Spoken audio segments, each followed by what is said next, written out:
তোমাৰ নামটো কি ভণ্টি? মোৰ নাম প্ৰেৰণা কুমাৰী। দেউতাৰ নাম কি? সঞ্জিত ৰায়। তোমালোকে নাছিলা ইমান কেইদিন ঘৰত? নহয়। কোন তাৰিখ গৈছিলা?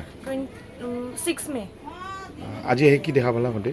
আজি আহি দেখি পালোঁ মানে ঘৰটো মানে ঠিকেই আছিলে, মানে সেই গেটটো খোলা আছিলে, মানে সেইবিলাক খোলা আছিলে, এইবিলাক মানে আহি পেলাই চালোঁ আৰু কি মানে ইমান লক আছিলে, লকটো নাই।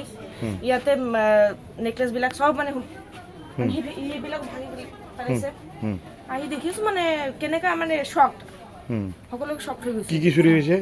নেকলেছ, নেকলেছ দুটা সেট নেকলেছ আছিল আৰু এটা চেইন আছিল আৰু এটা ৰিং আছিল আৰু এটা কি আছিল হনুমান দেখাইছে আৰু কেছ টকা আছিলে? কেছ টকা আছিলে 65,000।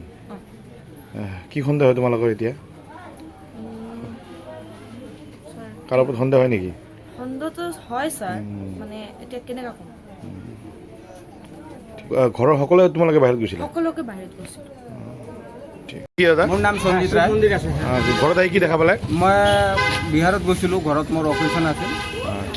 জাষ্ট নামি কিনি ডেমো যেতিয়া আহিলে, ডেমো সন্ধিয়া আহিল, আমি ঘৰত সোমালোঁ। সোমাই কিনি চাই দৰ্জা একদম মোৰ যোনটো লকাৰ সেইটো একদম খোলা, তাতে মোৰ সোণা গহনা বহুত আছিল, কেছো আছিল।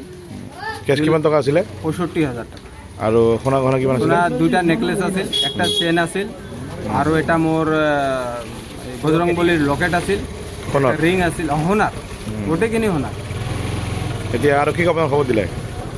তেতিয়া মই চাই কিনি গোটেইখিনি মানুহ ক'ল যে আপুনি আৰক্ষীক মহোদয়ক মাৰক। তেতিয়া মই ফোন কৰিলোঁ, ছাৰ সিহঁতে আহিলে, ইনভেষ্টিগেশ্যন কৰিলে, ছাৰ এতিয়া চব লিখা পঢ়ি কৰিছে। ঠিক আছে।